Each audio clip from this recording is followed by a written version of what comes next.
Please watch this. This is sad. From now through to shelter. It's 2 in the afternoon, and this is what we're in.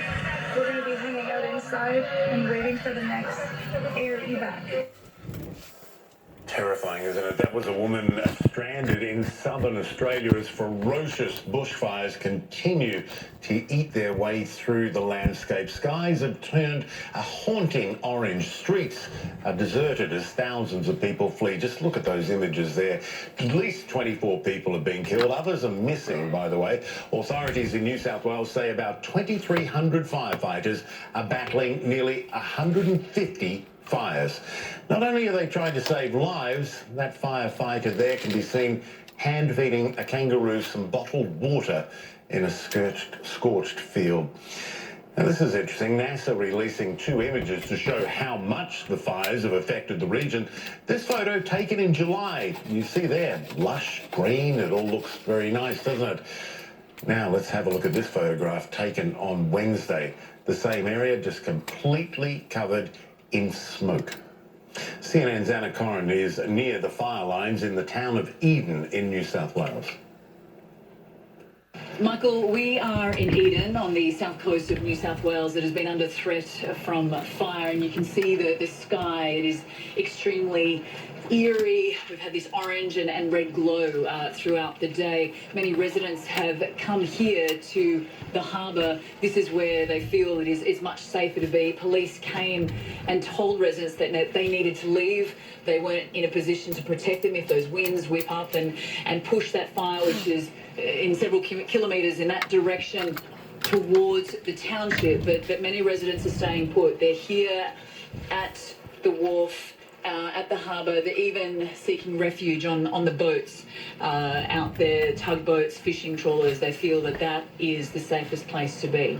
Well, joining me now is Greta Stojanovic. Her family has a business here in Eden. Yeah. How are you feeling?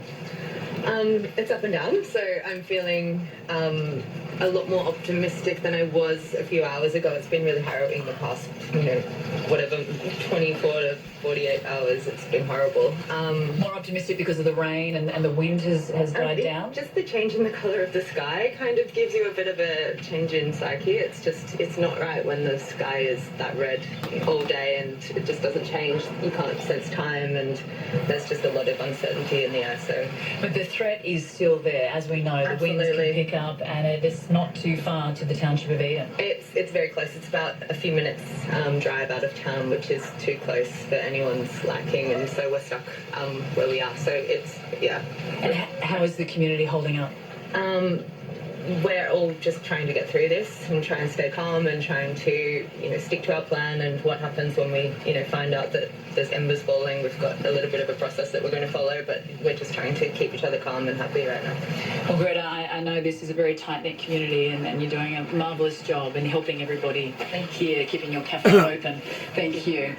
So, Michael, it is a very tight-knit community. Locals are angry. They feel that the government hasn't done enough to help them. But according to the military, the HMS Adelaide is out there somewhere. It's Australia's largest naval vessel, and it will be bringing troops and helping in evacuations in the coming days. Michael, back to you.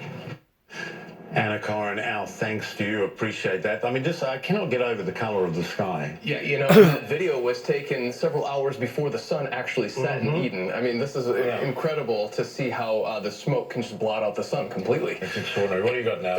Tell us about. Yeah, speaking of these fires creating their own weather systems, we've been talking about these fire-induced thunderstorms that have been forming across New South Wales, and I've been scrolling across social media to try and get personal accounts, people witnessing them for themselves, and I came across an individual who was on a flight from Melbourne to Canberra, and they captured this incredible imagery of a pyrocumulonimbus cloud, exactly what we've been talking about, and you can just see the towering cloud into the upper levels of the atmosphere. I mean, this is just amazing to actually see footage of this, so rarely captured, especially from this vantage point, and I want to get to explaining how this actually forms. You take the bushfires that are just so intense. We're talking over 600 degrees Celsius or 1100 degrees Fahrenheit. There's a lot of heat associated with it. And here's the same image, the fires burning below. There's the fire-induced thunderstorm that billows up into the upper levels of the atmosphere. What's happening here is this intense heat rises, similarly to what happens within a thunderstorm. As that air rises, it cools, condenses, and creates cloud cover.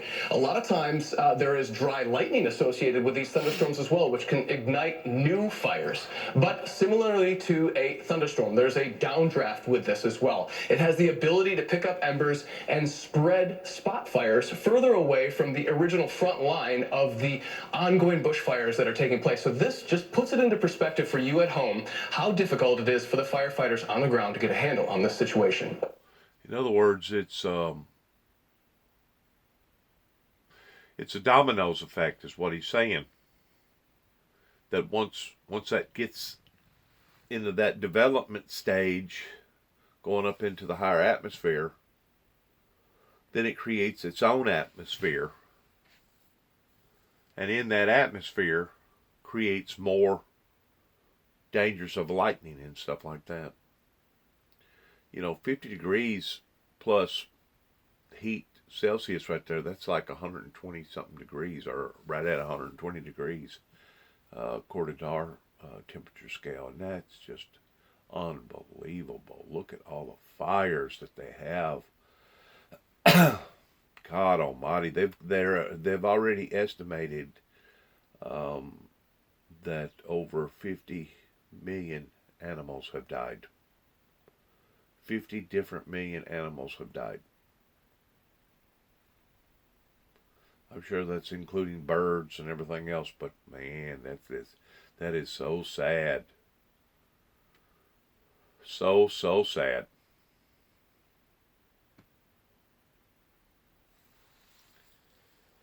Over 198 fires out of control across New South Wales and into Victoria, 50 of which are deemed out of control. But this is a cold front that's causing all the havoc. It is changing wind directions. Yes, on one side of the coin, it's cooling the air, but it is allowing for that wind shift and making for such sporadic conditions on the ground.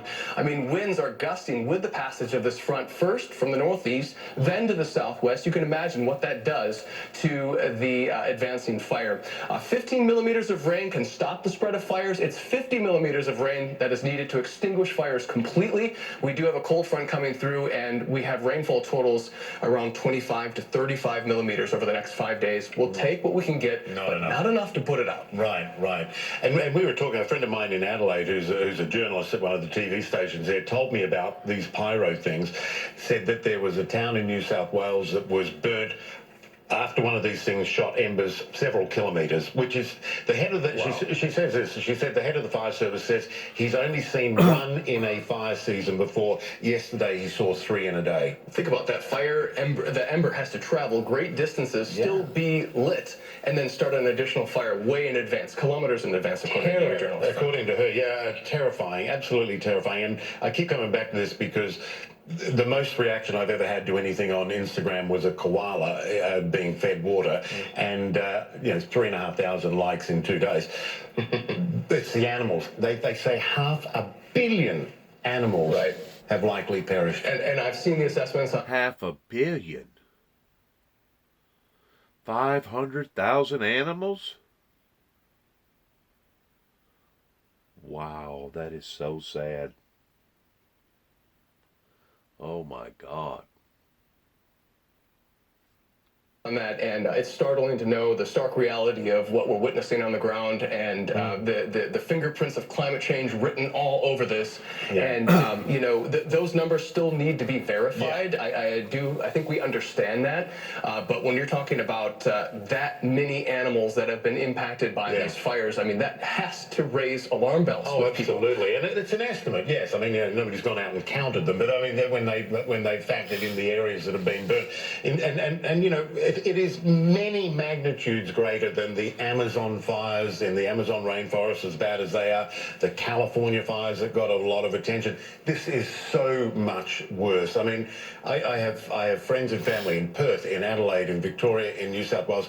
They're all getting impacted by this. Well, you got to take into account the magnitude of duration that this has happened. I mean, we're talking about months, and we're not even into the peak of heat wave season within Eastern Australia. So February, they're not even into the peak of their heat wave season yet.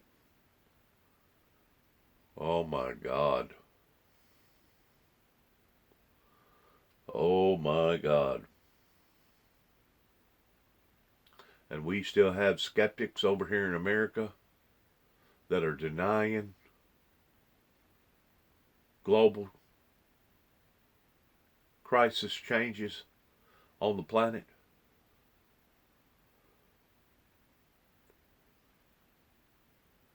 Oh my God.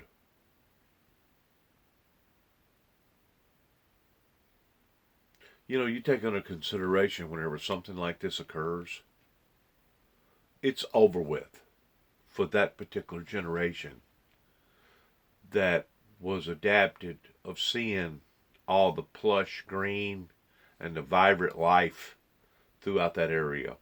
It's over with for them. Because even if it immediately started growing right back, you're still looking at probably 20, 25, 30 years before it ever even becomes even similar to what it used to be like. As far as what you was adapted to towards what you was seeing with the greenery and everything being so plush. So it's just, it's a horrible, horrible situation that the people over in Australia are having to deal with right now. Absolutely horrible.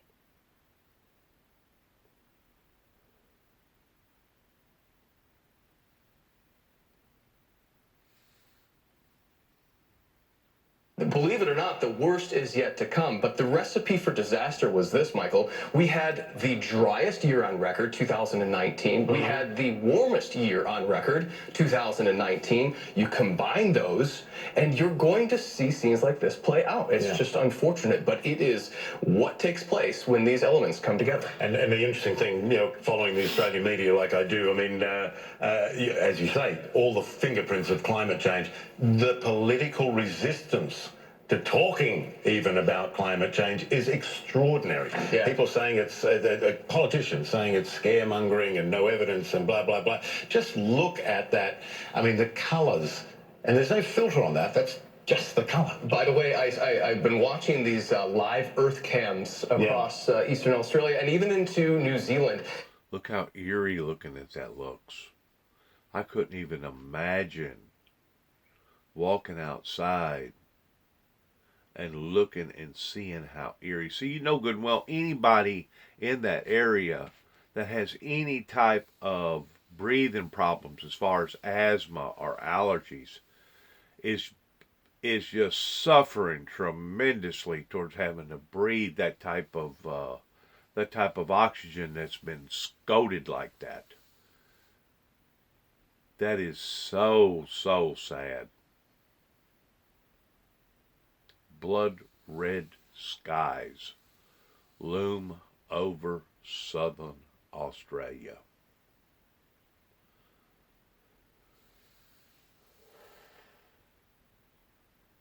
You know, whenever Jesus predicted that in the last days that there would be signs in the heavens and signs upon the earth such as man has never ever seen before. You go through life, or I'm speaking for myself, you go through life and you think, well, this is the worst of the worst, and it ain't going to get no worse than this.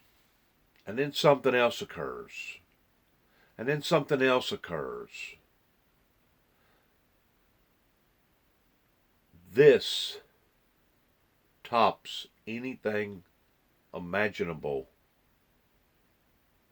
It's in biblical proportions of what these people are having to deal with right now.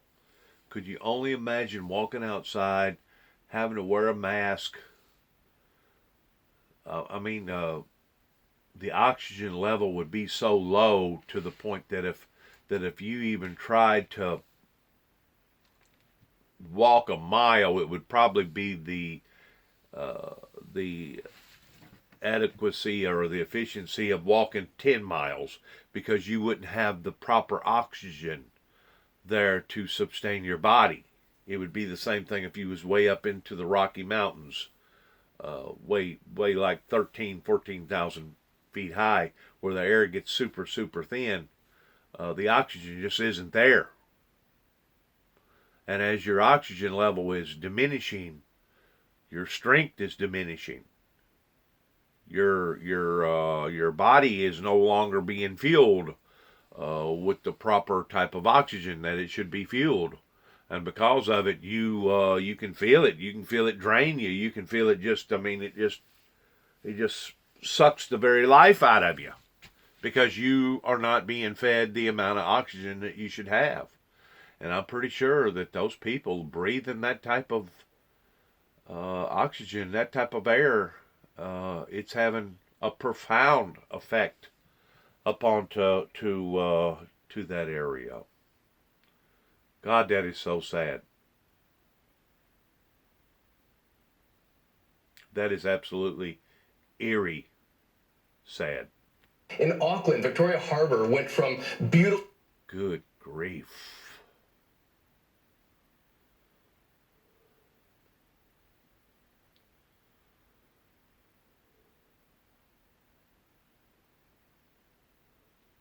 Sunny day in the North Island to a ominous orange, almost apocalyptic glow in the middle of the day. People had to turn their lights on just so they could see. That's in New Zealand. Had to turn their lights on in the daytime.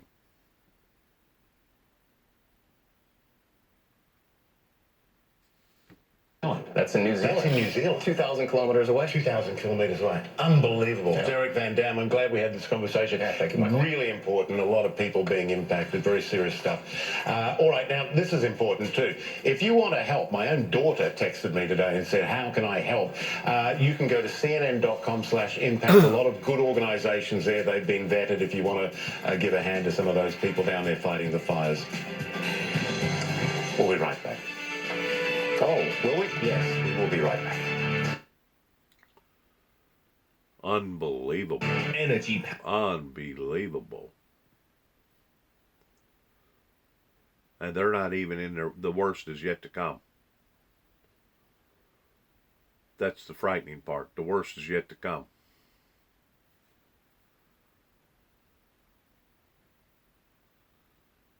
In part of your day with me, I'm Michael Holmes. Do stick around, though. There'll be more of our breaking news coverage coming up after this short break. I guess that was all in regard to the ordeal going on over in Iran and Iraq.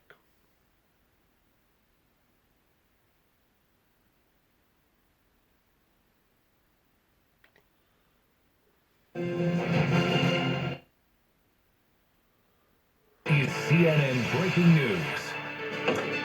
Welcome to our viewers in the United States and around the world. I'm Becky Anderson, live for you in Abu Dhabi in the UAE. And grief and anger finding voice in funeral processions taking place in the Iranian city of Avaz. This is the scene there a short time ago. Thousands of people filling the streets, even beyond what you see. Thousands. Looks to me like hundreds of thousands. That's a lot of people. That bridge right there is probably almost a quarter of a mile. That's a lot of people on a bridge. That's unsafe to have that many people on that bridge like that. That's a lot of weight. Here, the body of Qasem Soleimani returned there for burial. From there, it will be taken to the holy city of Mashhad in the north and then to Tehran for a funeral on Monday. Burial is expected Tuesday in his hometown in the southeastern part of the country. Meanwhile, Tehran's threatening. There's probably at least 5,000 people on that bridge alone. I'm surprised somebody hadn't raised a red flag to that.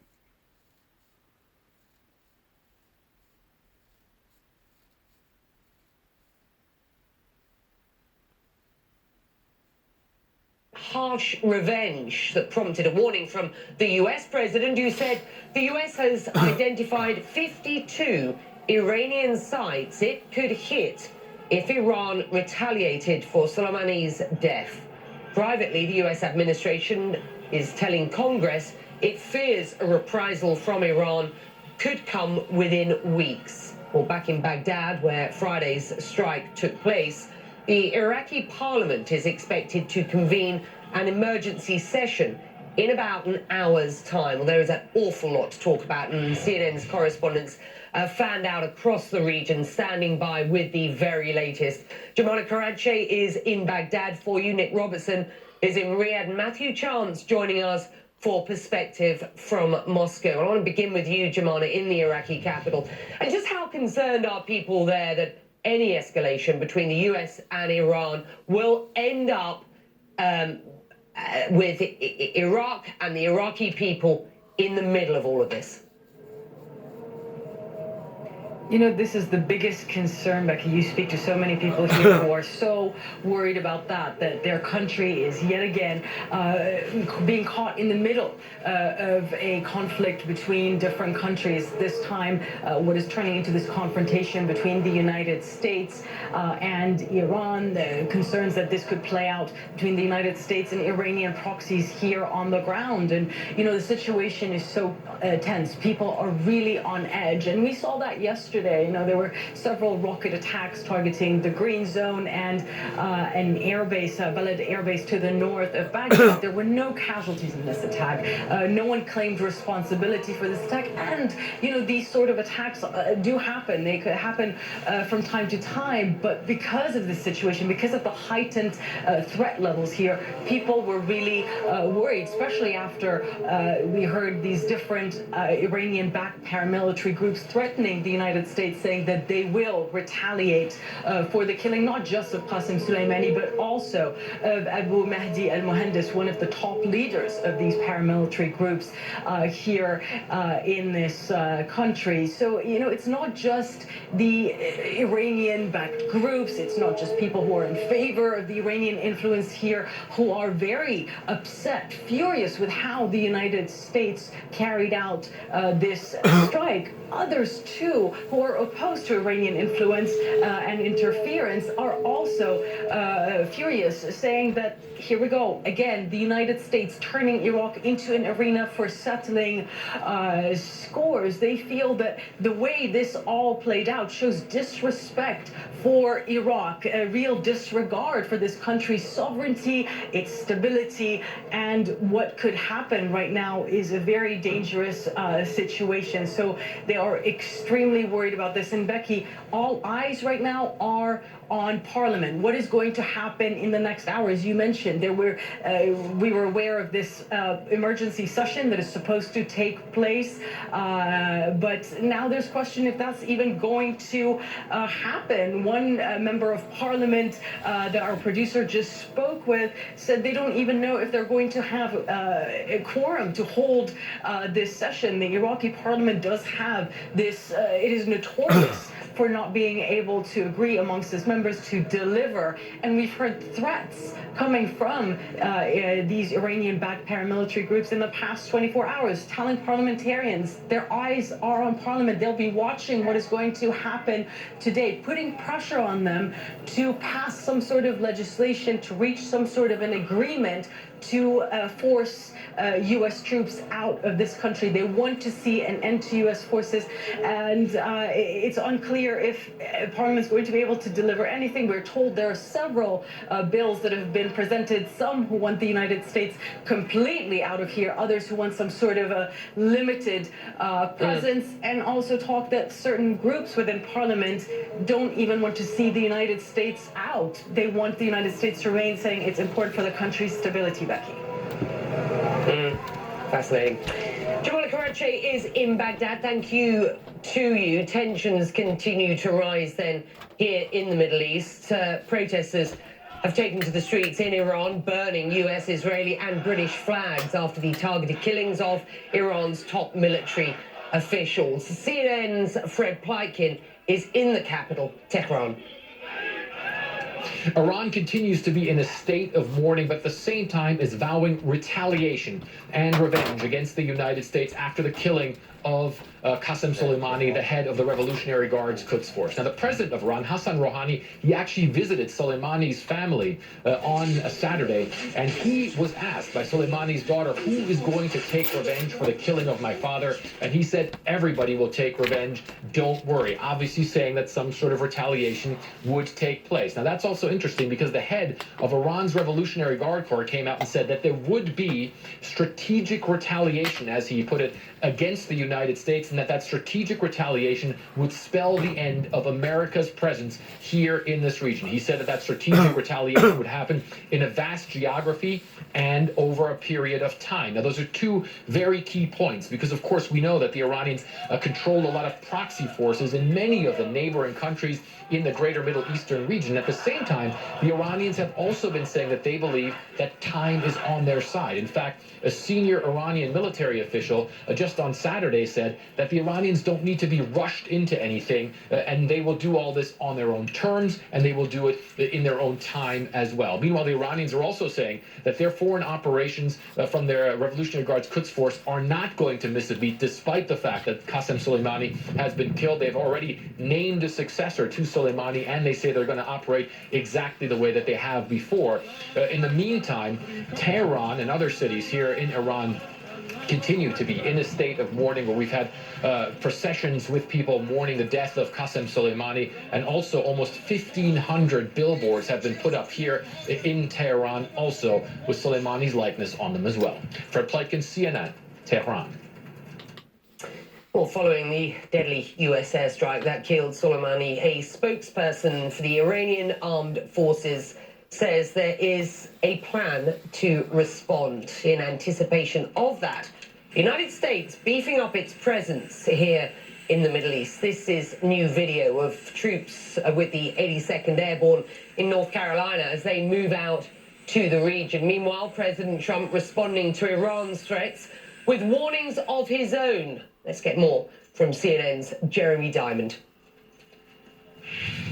President Trump on Saturday issuing a serious threat to Iran, and a very specific one at that. In a three-part tweet, the president setting his most significant red line of his presidency, at least as far as matters of foreign policy are concerned. The president tweeting that Iran has been nothing but problems for many years. Let this serve as a warning that if Iran strikes any Americans or American assets, we have targeted 52 Iranian sites representing the 52 American hostages taken by Iran many years ago, some at a very high level and important to Iran and the Iranian culture. And those targets and Iran itself will be hit very fast and very hard. The USA wants no more threats. Now, very interesting to see the president issuing such a specific and direct threat to Iran, particularly after nearly 2 days during which the president on teleprompter and many of his top advisors have been insisting that they are not trying to go on the path to war with Iran. In fact, the Secretary of State, Mike Pompeo, just hours before the president issued that tweet, said that the U.S. remains committed to de-escalation. And so obviously now the president is issuing very bellicose rhetoric. Also on Saturday, the Trump administration formally notified Congress of that strike that it took out the top Iranian general, Qasem Soleimani. That is required under the War Powers Act, so very much a pro forma notification, but it is already stirring quite a bit of debate in Congress and discontent from Democrats. The House Speaker, Nancy Pelosi, reacting after the Trump administration issued that notification. She writes in a statement, "The Classified War Powers Act notification delivered to Congress raises more questions than it answers. The highly unusual decision to classify this document in its entirety compounds our many concerns and suggests that the Congress and the American people are being left in the dark about our national security. Now, it seems that Pelosi there is referencing the fact that that notification would traditionally include the legal justification from the administration to take military action. Given the classified nature of that, we aren't able to confirm at this point whether or not that's in there, but perhaps Pelosi, it seems here, is alluding to concerns with that legal rationale. The Trump administration, of course, has said that it acted because of imminent threats to Americans, but has provided few details about the specific nature of those threats or how imminent they really were. Jeremy Diamond, CNN, traveling with the president in Palm Beach, Florida. Right, well, joining me now is CNN senior international correspondent, my colleague Sam Kiley. Sam, in Tehran, we are witnessing images of thousands on the streets honouring the funeral procession honouring Qasem Soleimani. This is the beginning of 2 or 3 days worth of funeral activities in Tehran. As we hear the US and Donald Trump threatening reprisals should the Iranians seek any sort of revenge at this point. What do you make of the last 24 hours or so? Well, just in the last hour or less, Javad Zarif, the Iranian foreign minister, saying rightly under international law that threatening to bomb cultural sites is a war crime. He's very good at fairly sarcastic responses, I think, to the Trump administration in broad terms. But the Iranians do face a strategic turning point. They can dial down, which they're not showing any signs of, the rhetoric and therefore the threats and the promises of threats, which is galvanizing support on the street for a genuinely figure that was seen as a genuine hero in Iran and in the wider Shia community. Or they could take the European option with the French and the Germans in particular, still trying to keep that good old JCPOA, the old nuclear deal, somehow alive. That effectively, you'll excuse the pun, has been exploded.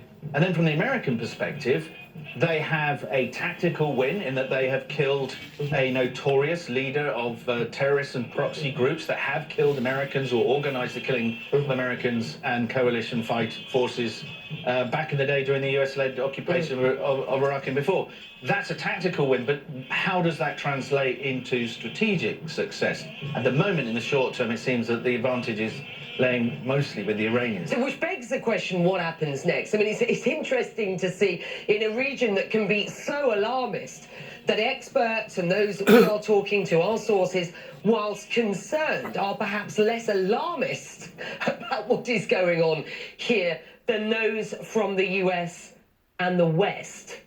Well, we in the Western media especially get rather excited by these sorts of events, but the more mature, perhaps, view, and it's very, very interesting. So, and Jemana was saying there that they're worried they won't even get a quorum together in the parliament in Baghdad, when yesterday the expectation was there'd be a unanimous condemnation of the American presence there. People staying away means they can't be accused of backing away from support for Iran, but also not driving the Americans out. The Houthis, the Iranian-backed Houthis fighting against the Saudi-led coalition in the Yemen, have been almost completely silent over the death of Soleimani, a man who was highly instrumental in trying to get equipment and support to them. Why is that? Well, there's not always a smooth sailing on the Iranian side. Just because the Americans have a bumpy ride doesn't mean that the Iranians have it too. So there's a waning influence potentially there. I want to bring in Hugh Stilterman, who is from the Crisis Group. He's MENA Program Director, joining us now for this discussion. We've been discussing what we make of the past sort of 72 hours here in region. We know that many have said that this is a turning point. We've been discussing that ourselves. What do you believe happens next? It's very hard to predict what will happen. There is certainly still a chance that that both sides go forward to some kind of de-escalation, but it will not happen until and before the Iranians have responded in some form. And the key is really in the nature of that response. And we have to see what kind of attack or a series of attacks it will be, and whether it will harm Americans, which is in the end a threshold for the United States. If the Iranians feel that they can somehow still preserve their honor through a series of attacks that would harm the United States and its interests, but not harm American citizens, then it's possible to go back to some kind of mediation through the established channels, the French president, others, the Swiss, and maybe go back, because in the end President Trump does not seek a war, and I think in the end the Iranians don't seek a war either. It's interesting to get perspectives from all stakeholders, and we've been discussing that of Iran, of the Europeans, and indeed of the US. I was interested, Yusuf and Sam, by the editorial in the local newspaper here, the National, today. Soleimani has been killed. Now we must de-escalate. This is one of the main publications here in the Gulf, published in the UAE. The sub-headline here: the Quds Force leader will not be missed, but cool heads must prevail to avert catastrophe. This coming from a newspaper based in a country that until about 6 months ago, I wouldn't say was beating the drum of war, but was certainly in the department of hawks, as it were, when it came to the Iran file. A clear sort of pivot away from that hawkish drumbeat now by the UAE, and indeed we are hearing similar lines from the Saudis. Your perspective on where the Gulf sits in all of this, Just? Well, I was just in the Gulf. I was in Saudi Arabia and the Emirates and Oman and in Qatar. And so the impression I have is very clearly that, yes, they want Iran to be cut down to size in terms of its influence in the region, but they do not want a war with Iran because they feel terribly exposed, especially if the United States does not rush to their defense when they are being attacked, as happened after the Aramco attack in September. So this is why the Emirates started reaching out to the Iranians over the summer and came to some kind of agreement about fishing and maritime issues. They want to talk to the Iranians because they realize that if Iran were to take revenge in the region generally, they in particular may be very hard hit. And they are not wanting to run that risk. So, yes, they don't like General Soleimani. They're probably happy that they got rid of him, but they need to deal with Iran because that's a long-term issue. Yeah, no, fascinating. We are seeing more effort for a regional security file here than we have seen for a long time. Sam, I just want to weave in another story. I'm going to end it right there. I tend to wonder which situation is the saddest. The situation that has been created by man, or the situation pertaining to the fires has been created by man, pertaining to global warming.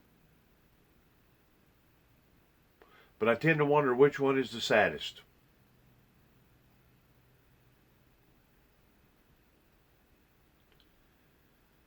We're living in perilous times. If there's ever been a time that we needed to embrace the true teachings of God, if there's ever been a time that we needed to become united in a righteous cause for the glory of God, I believe it is today. And I think that's where the conflict of interest is. Well, I don't think, I know it is. Because in their eyes, their God is a certain God. You know, you can go over to India and they have like 350 different religions, or 350 different gods. It's just a lot of confusion right now, which is the manifestation of Satan that the Bible preaches and teaches, that Satan is the author thereof. This has been a tinderbox just waiting to ignite for the past 40, 50 plus years. And now we're seeing the trueness of their colors and what type of ideology that these people live under. And it's very dark, it's very cold. The things that they practice on a day-to-day level is just barbaric in contrast to the teachings of Jesus in the Bible. It's just absolutely it's mind-blowing to think that they have taken some rootless killer and tried to put him on a pedestal towards him being innocent and then calling him a martyr. It's obvious that these people don't know what a martyr is. A martyr is someone who gets executed or gets crucified for righteous sake. That's what a true martyr is.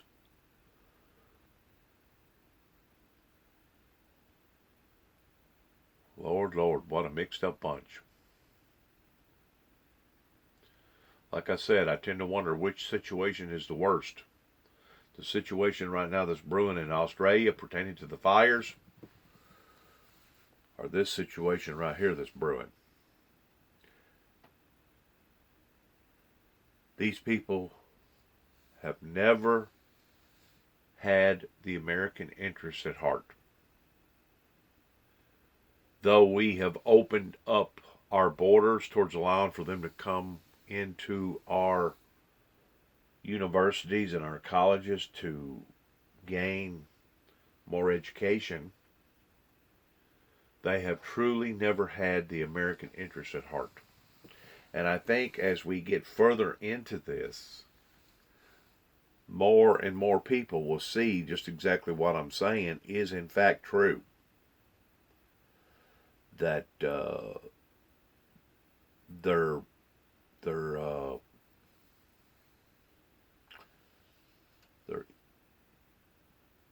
devilish, demon type thinking over there has always been to try to dominate the Christian society. Not just the Christian society over here, but the Christian society over in Jerusalem. And I would be very leery right now if I was in Jerusalem. Even over there as a tourist, I would be extremely leery because of all this unpredictability that's going on.